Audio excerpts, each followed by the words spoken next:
executive MBA? Pourquoi se lancer dans un programme coûteux, coûteux en temps, coûteux en argent? Alors, il y a tout d'abord une mauvaise raison, à mon avis, de faire un executive MBA. Cette mauvaise raison, c'est ça va me permettre de faire un gap, un jump salarial, ça va me permettre d'acquérir une promotion. Ça me paraît une très mauvaise raison parce que le MBA n'est pas une recette magique, en fait, qui vous permettrait d'évoluer dans l'entreprise. Le MBA va vous permettre d'évoluer dans l'entreprise à la condition que vous ayez un projet qui sous-tende ce MBA. Sans ce projet, vous n'évoluerez pas, vous ne progresserez pas. Et c'est l'un de nos facteurs essentiels en fait de sélection dans le cadre du MBA exécutif Dauphine en fait, puisque nous allons sélectionner des gens qui ont un projet d'évolution dans l'entreprise et nous allons les accompagner sur ce projet d'évolution au sein de leur entreprise. Donc ce projet d'évolution, ça peut être monté au COMEX ou au CODIR de votre entreprise. Ça peut être d'être déjà monté au COMEX ou au CODIR de votre entreprise. On a un certain nombre d'étudiants qui viennent chez nous parce qu'ils ont une promotion et il s'agit pour eux en fait de renforcer leurs compétences pour réussir au mieux cette transition. Et d'autres pour qui ce projet est encore en devenir et l'entreprise leur demande en fait de renforcer leurs compétences. Donc s'il y a ce type de projet, effectivement, c'est une bonne idée de faire un executive MBA. Ça peut être également pour accompagner des gros projets au sein de votre entreprise, monter en puissance. Et dans ces cas-là, effectivement, vous avez à nouveau un projet, on va pouvoir vous accompagner. Ça peut être aussi pour un certain nombre de nos étudiants de créer une entreprise. À peu près 15% de nos étudiants sortent du programme et créent leur entreprise. Donc voilà, ça c'est la bonne raison de faire un MBA, c'est accompagner un projet dans le cadre de votre vie professionnelle. Si vous n'avez pas ce projet, vous risquez fort en fait d'être très déçu à l'issue de ce MBA. Et donc nous allons vous interroger sur la nature de votre projet, pourquoi vous voulez faire un MBA et comment on va pouvoir vous aider. Mais si vous n'avez pas de projet, on ne pourra pas vous aider à faire grand-chose, malheureusement. Il y a d'autres raisons pour faire un MBA. Alors, ça peut être tout d'abord de boucher des trous dans la raquette. Après une dizaine d'années d'expérience professionnelle, on arrive tous avec des expériences qui présentent des manques. On a besoin de se renforcer en marketing, besoin de se renforcer en finance, toujours pour accompagner le projet. Et donc, le MBA ici va vous permettre en fait d'acquérir une culture générale sur l'ensemble des disciplines de la gestion et donc vous renforcer dans vos compétences. Ça peut être également pour prendre confiance. Ça, c'est un élément qui revient souvent chez nos étudiants.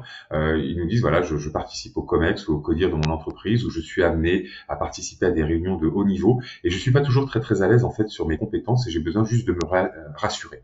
Les compétences sont là, il s'agit juste de renforcer l'estime de soi et le MBA va permettre de le réaliser, ça donne confiance et je pense notamment aux candidats de femmes, c'est souvent un élément qui nous est retourné en fait. Les candidats de femmes nous disent on a parfois une espèce de plafond de verre et le MBA va nous aider en fait à boucher ce plafond de verre.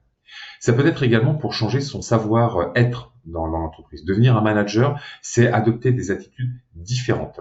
Et le MBA va vous permettre d'adopter ces attitudes différentes, alors que ce soit au travers des cours, on a des cours en fait sur le comportement, des cours sur le renforcement des soft skills, comme on dit, et puis ça va être également dans les interactions que vous allez entretenir avec les membres du programme.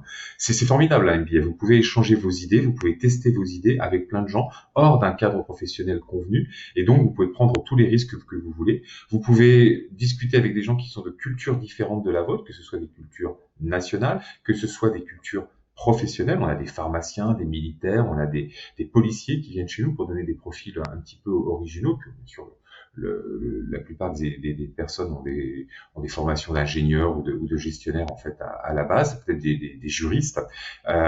Et donc vous allez vous confronter à des cultures qui sont différentes, donc vous allez apprendre à parler à ces cultures qui sont différentes. Et donc tout ça, ce sont des soft skills, des compétences relationnelles que vous allez acquérir et qui vont vous permettre de progresser dans votre vie professionnelle. Donc voilà les deux grandes raisons qui vont vous permettre de venir dans un MBA pour sous-tendre votre projet. Renforcer vos compétences, vos savoirs et vos savoir-faire, et puis renforcer vos savoir-être dans l'entreprise. Une autre raison, un autre critère de choix du MBA, c'est l'appartenance en fait à une communauté. Nous, c'est ce que l'on propose en fait à l'Université Paris Dauphine. Vous allez rentrer plus que dans un programme, vous allez rentrer dans un véritable écosystème. Alors, Premier niveau de cet écosystème, c'est les cours et les interactions dont je viens de parler. Vous allez avoir des cours très variés, avec des profs qui connaissent bien la recherche, qui connaissent bien le monde de l'entreprise, avec une quarantaine de participants qui ont été sélectionnés comme vous sur leurs compétences à progresser dans l'entreprise. Mais au-delà, vous allez rentrer en fait dans un écosystème qui fait que vous reviendrez souvent à Dauphine. Par exemple, à Dauphine, il y a énormément de conférences et quand vous serez sorti du MBA, en fait, vous allez revenir dans cet écosystème pour assister à des conférences, rentrer dans les réseaux d'anciens. On a un réseau d'anciens qui se place au niveau du MBA, un réseau d'anciens qui se place au niveau de l'Université Paris-Dauphine. On a 90 000 anciens, 30 000 qui sont référencés dans l'association des alumni. On a 800 anciens qui sont sortis du MBA. Et donc, tout ça, ce sont des occasions de contact que vous allez vivre, en fait, au travers des activités des associations d'alumni qui organisent des conférences, qui organisent des activités. Et puis, plus généralement, en ayant accès à l'annuaire, par exemple, de ces gens-là, pour trouver des relations, un projet d'affaires au Mexique, un projet d'affaires à Londres. On a des chapters, par exemple, un chapter à Londres, un chapter en Chine, un chapter aux États-Unis, qui sont autant d'occasions de prendre des contacts, en fait, avec d'anciens étudiants de Dauphine et donc d'augmenter votre réseau professionnel. Alors là aussi, c'est comme pour les raisons de faire un MBA. Hein. Le réseau, c'est quelque chose qui s'active, c'est-à-dire que vous ne bénéficierez du réseau que si vous êtes clairement engagé en fait dans ce réseau. Ça veut dire discuter avec les autres, ça veut dire prendre les devants, accéder aux annuaires, prendre des contacts, en fait, venir aux conférences. C'est vous qui allez activer le réseau, mais en tout cas, vous avez l'écosystème qui vous permettra de rentrer dans ce réseau, à condition que vous ayez l'envie, les compétences, en fait, pour l'activer. Vous allez le développer, votre réseau, également avec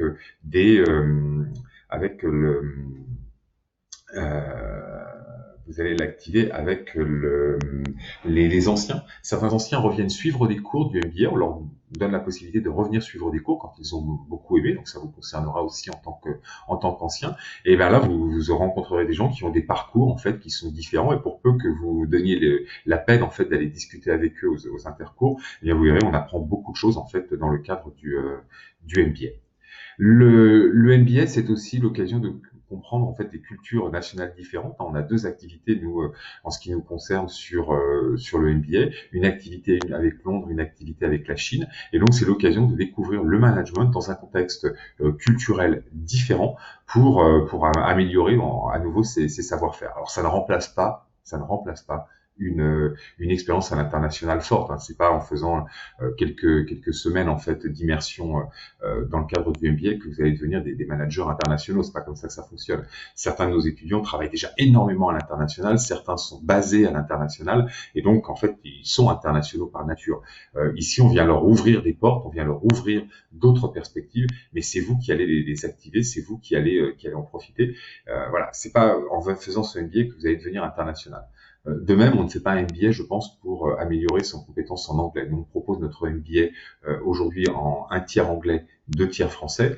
Donc, on va vous sélectionner également sur votre capacité à suivre des cours en anglais. Mais c'est pas en venant un week-end par mois chez nous, vendredi, samedi, dimanche, que vous allez progresser en anglais. C'est pas du tout comme ça que ça fonctionne. On s'attend à ce que vous ayez le niveau d'anglais correspondant, en fait, pour suivre des cours. Et c'est parce que vous travaillez à l'étranger, c'est parce que vous travaillez en anglais, même en France, hein, dans le cadre de vos entreprises, que vous allez renforcer cette compétence internationale. Nous, on va vous offrir quelques portes qui vous permettront d'être plus à l'aise à l'international dans le cadre du MBA.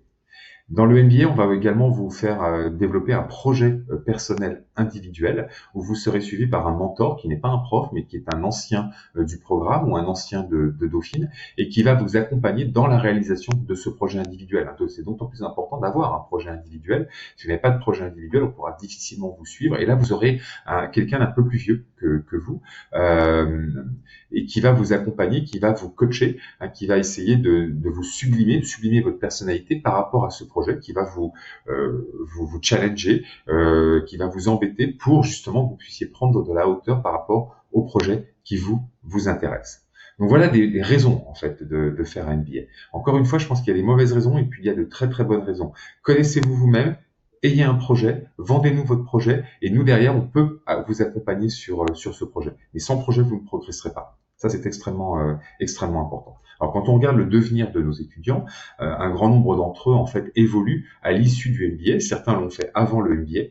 Certains viennent en nous disant moi ce que je voudrais c'est rentrer dans le COMEX ou le CODIR de mon entreprise. Et puis en cours de route ils s'aperçoivent que en fait c'est pas du tout ça qu'ils veulent faire, c'est créer une entreprise. Et donc ils se sont lancés dans l'entreprise. Autant vous dire que les premières années la rémunération baisse parce que ils adoptent une attitude d'entrepreneur et ils comptent en fait sur un effet de levier en fait à la sortie. Pour illustrer un petit peu les bénéfices qu'on peut avoir d'un MBA, moi j'aime beaucoup ce qui s'est passé dans la dernière promotion avec Karim. Karim, il est venu avec un projet, en fait, Karim a une quarantaine d'années, il est venu avec un projet de création d'entreprise dans son secteur d'activité, le médical, et il a développé son projet pendant tout le MBA. En fait, à chaque fois qu'il y avait des travaux à rendre, en fait, il travaillait autour de son projet. Donc autant vous dire qu'à la fin, on connaissait tous bien le projet de Karim. J'ai eu personnellement le plaisir de le suivre pendant tout le projet. Et il s'est passé quelque chose d'extraordinaire en fait à la fin du projet. Karim a levé de l'argent. Karim a trouvé un associé à l'intérieur du MBA, ça c'est pas rien. En fait, ils sont partis à deux, plus un troisième associé qui venait d'autre part. Donc il a trouvé un associé et puis ça lui a permis de se donner de la confiance, de structurer son projet. Et donc on le connaissait tous très bien. Et à la fin du programme, il est venu nous présenter là où il en était. Il avait déjà levé de l'argent. Et il s'est passé quelque chose d'extraordinaire, en fait, c'est que ses camarades de promo et ses profs ont investi, en fait, dans l'entreprise de Karim. Alors, je dis pas que ça se passe à chaque fois, hein, mais voilà, ont investi parce qu'on connaissait tellement bien son projet, on connaissait tellement bien Karim, on avait tellement confiance, en fait, dans les deux associés, là, qui venaient de chez nous, qui se lançaient dans le programme, qu'en fait, il a levé plus de 100 000 euros, en fait, rien qu'à l'intérieur du programme. Et ça, je trouve que c'est une belle aventure et c'est une belle raison de faire le MBA. Et puis, ça peut être de découvrir des secteurs d'activité qui sont complètement différents. Certains veulent changer de secteur d'activité. Et bien là, vous rencontrez des gens qui sont sur des projets complètement différents des vôtres. Et le nombre de fois où j'ai des étudiants qui me disent, mais moi, voilà, j'ai découvert au travers du MBA, en fait, un autre secteur d'activité. Et maintenant, je sais que c'est vers là que je veux aller. Et j'ai des contacts grâce au MBA qui me permettent d'aller vers ce secteur d'activité. Voilà, à mon sens, de très bonnes raisons, en fait, de faire le MBA. Mais vous voyez, elles dépendent d'abord et avant tout de vous. Donc, c'est dans l'échange que l'on va avoir ensemble que l'on pourra savoir si le MBA, c'est vraiment un projet, un programme pour vous. Merci et à bientôt sur les stands.